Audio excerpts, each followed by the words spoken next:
नमस्कार। बलिराजगढ़ एक ऐतिहासिक स्थल जिसे कि मिथिला के प्रवेश द्वार के रूप में भी जाना जाता है।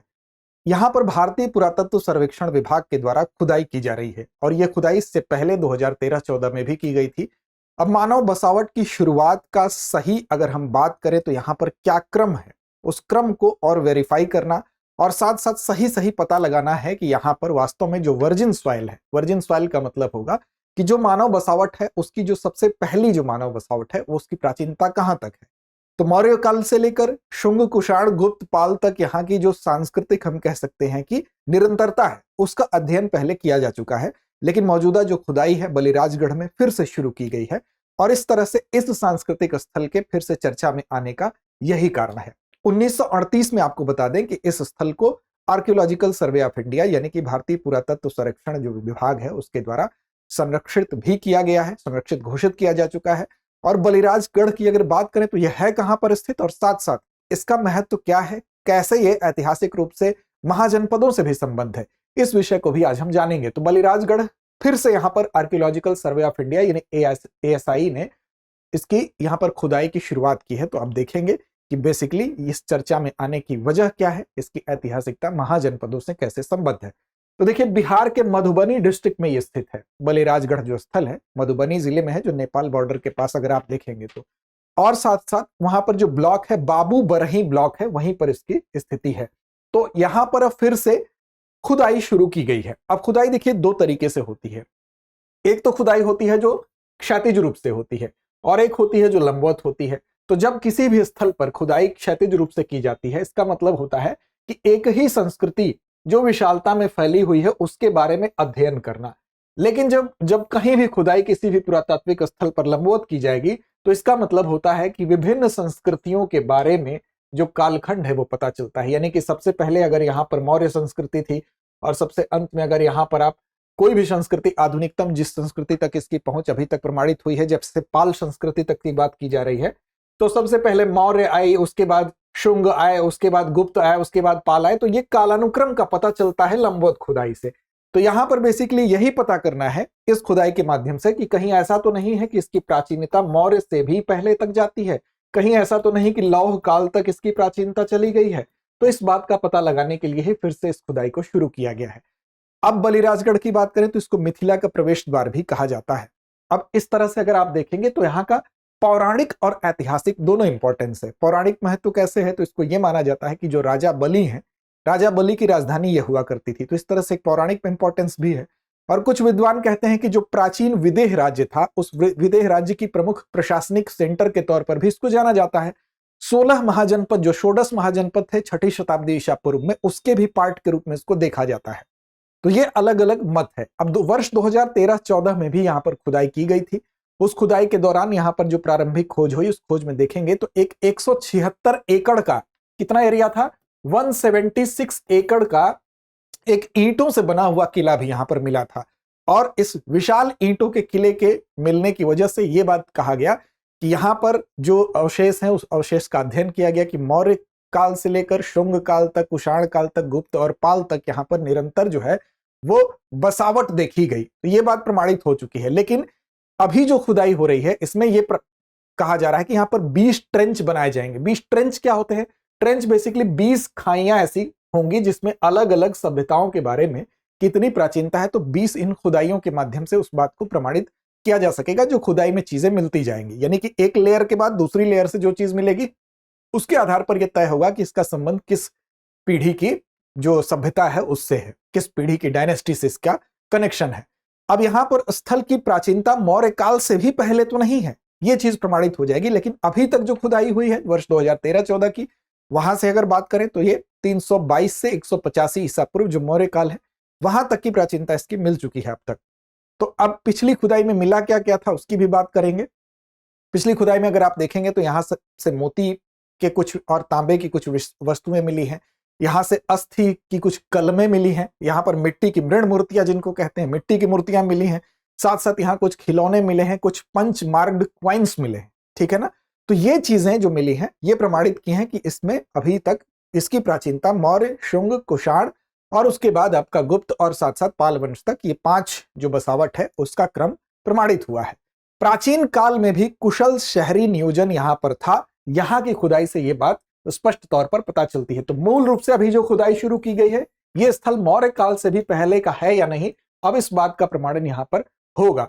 सांस्कृतिक निरंतरता का अध्ययन किया जा सके, इसलिए 1938 में ही एएसआई द्वारा इसको संरक्षित भी स्थल को घोषित किया जा चुका है। मिथिला के प्रवेश द्वार के रूप में जाना जाता है, इस तथ्य को आप याद रखेंगे। तो अभी फिलहाल यही है कि इसका ऐतिहासिक और पौराणिक महत्व तो आपको बताया ही गया। प्राचीन विदेह जो था उसका एक प्रमुख केंद्र था। विद्वानों का यह भी मानना है कि जो प्राचीन विदेह राज्य है उसका ये एक प्रमुख केंद्र है और 176 एकड़ में फैला यहाँ पर विशाल किला मिला ही है, आपको बताया ही गया। प्राचीन जो जो चीजें मिली हैं, चाहे पंचमार्ग सिक्के हो गए, यहाँ पर टेराकोटा की चाहे मिट्टियां हो गई, मिट्टी के बर्तन मिले, इनसे यही प्रमाणित हुआ कि मौर्य, शुंग, कुषाण, गुप्त और पाल तक यहाँ पर एक स्थायी बसावट मिली है। अब ये देखिए, इस तरह से जो बात कही जा रही है वो कही जा रही है कि इसका संबंध किससे है, तो 16 महाजनपदों से भी इसका कनेक्शन बताया जा रहा है। 16 महाजनपदों से इसका कनेक्शन किस तरह से है, तो देखिए, इसको कहा जा रहा है कि मिथिला के जो विदेह है, मिथिला के विदेह की अगर बात करें तो इसकी पहचान की जा रही है जनकपुर से, ठीक। और जनकपुर जो कि नेपाल सीमा के पास स्थित है। और यहां पर यह कहा जा रहा है कि जब महाभारत काल था, महाभारत काल के बाद जब राजशाही का पतन हो गया था तो वहां पर गणतंत्र स्थापित हुआ था और विदेह गण की राजधानी है मिथिला, ठीक। और विदेह बेसिकली क्या है, तो विदेह जो वज्जी संघ था, वज्जी संघ का ही एक हिस्सा था। और वज्जी संघ क्या था, तो वज्जी संघ जो 16 महाजनपद थे 6ठी शताब्दी ईसा पूर्व में, उसमें से एक महाजनपद वज्जी था। तो 16 महाजनपद में से एक महाजनपद जिसमें कि काशी, कौशल, अंग, मगध, वज्जी, मल्ल, चेदी, वत्स, अश्मक, अवंती, कांधार, कंबोज और इस तरह से 16 महाजनपद थे। जिनका नाम छूट रहा है आप कमेंट बॉक्स में कमेंट करके बता सकते हैं। तो इन 16 महाजनपदों में से एक महाजनपद था वज्जी, और वज्जी जो महाजनपद है उसी वज्जी महाजनपद का उसी का एक हिस्सा है, वज्जी संघ का ही एक हिस्सा है। 16 महाजनपदों में से एक वज्जी संघ का हिस्सा है आपका विदेह। कैसे हिस्सा है, तो अब देखिए, इस वज्जी महासंघ की अगर बात करें तो ये जो 16 महाजनपद थे इसमें दो तरीके के राज्य थे। एक तो वो थे जो राज्य थे, साम्राज्य थे, और एक थे जो गणराज्य थे, जहां पर गणतंत्रात्मक व्यवस्था थी। तो जो गणराज्य थे उसमें अगर आप देखेंगे, अच्छा, इसका उल्लेख भी कई जगह 16 महाजनपदों का मिलता है। जैसे कि आप देखेंगे जो बौद्ध ग्रंथ हैं उसमें भी इसका उल्लेख मिलता है, जैन ग्रंथों में भी मिलता है, जैसे अंगुत्तर निकाय और महावस्तु, ये जो बौद्ध ग्रंथ है इसमें इसका जिक्र मिलता है। जैन ग्रंथों की बात कर लें तो भगवती सूत्र में इसका उल्लेख मिलता है। अब इसमें जो दो तरह के राज्य बताए गए, एक तो राज्य जो साम्राज्य हो गए जहां पर राजा का शासन था, और एक गणराज्य थे जहां पर कई राजा मिलकर शासन करते थे, गणतंत्रात्मक व्यवस्था थी। तो उन गणराज्यों में सबसे प्रसिद्ध अगर बात करें तो वज्जी था, और वज्जी संघ जो था, जो कि गणराज्य था, वो सबसे प्रसिद्ध गण संघ था। और इसमें 8 कुल थे, और इस 8 कुल में जो सबसे फेमस थे उसमें से लिच्छवी था, इसके अलावा विदेह था और ज्ञात्रिक था। लिच्छवी जिसकी राजधानी वैशाली थी, विदेह जिसकी राजधानी मिथिला जिसका जिक्र किया जा रहा है, और तीसरा जो बात की जा रही है ज्ञात्रिक जिसका की कुंडग्राम जिसकी कैपिटल थी। अब ये जो थे उस 8 कुल में सबसे प्रसिद्ध ये 3 कुल में से एक विदेह भी था, और इसी विदेह की राजधानी मिथिला थी, और इसी का जिक्र किया जा रहा है, और बलिराजगढ़ का तादाद में इसी से लगाया जा रहा है। अब इस तरह से इसका संबंध किससे हो गया, 16 महाजनपदों से हो गया। इसी तरह के अन्य जो गढ़ भी थे, जैसे कुशीनारा के मल्ल थे, कुशीनगर के जो थे कुशीनारा के मल्ल उनको कहा जाता है, 2 शाखाओं में ये बटे थे। इसी तरह से अगर देखें कंबोज में भी आपको मिलता है गढ़ संघ। इसी तरह से कुरु में देखें तो वहां पर भी गणतंत्री इफेक्ट दिखाई देता है।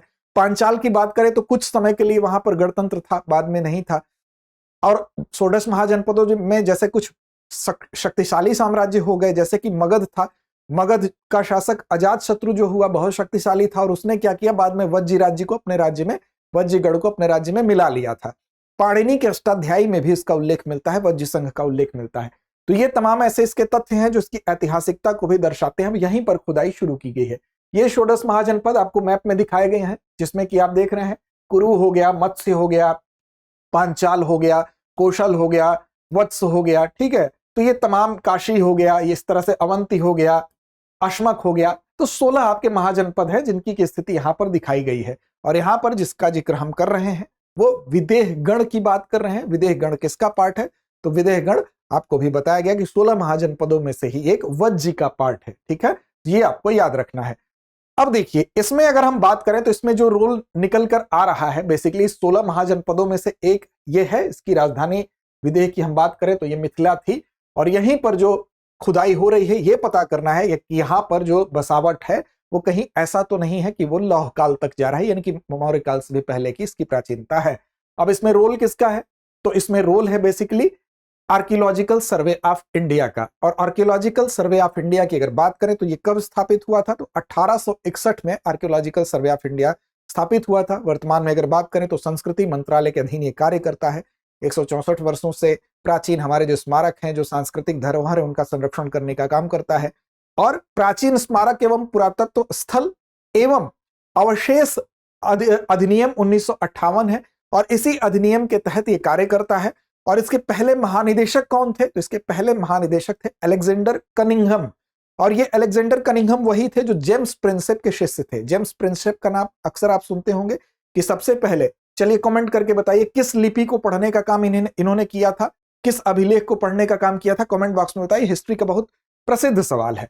तो basically archaeological survey of India के द्वारा ये जो फिर से खुदाई की जा रही है बलिराजगढ़ में, इस ऐतिहासिक स्थल की प्राचीनता क्या मौर्य काल से भी पहले की है, लौह काल तक है, इस बात का यह पता लगाएगी। तो आप समझ गए होंगे कि 16 महाजनपदों से विदेह गणराज्य और वज्र संघ कैसे संबंधित है, साथ साथ इसको अंतिम रूप से किस साम्राज्य में, किस 16 महाजनपद में से एक महाजनपद के द्वारा मिला लिया गया था, यह भी कमेंट करके आप बताएंगे। तो चलिए अब चलते हैं अभ्यास प्रश्न की तरफ। बलिराजगढ़ में 2013-14 की प्रारंभिक खोज में कितने एकड़ क्षेत्र में ईंटों का एक किला प्राप्त हुआ है? 76 एकड़, 176 एकड़, 276 एकड़ या 100 एकड़? तो इस प्रश्न का जवाब अगर ध्यान से आपने एपिसोड को देखा होगा तो जरूर दे लेंगे। तो इस प्रश्न का जवाब कमेंट बॉक्स में दीजिए, चैनल को सब्सक्राइब कर लीजिए ताकि आगे हमारी सारी अपडेट्स आप तक पहुंचती रहे। लड़ते रहिए, अपने लक्ष्य की ओर बढ़ते रहिए। अब एग्जाम की तैयारी को और बेहतर करने के लिए हमारे चैनल को लाइक, शेयर और सब्सक्राइब करना ना भूलें।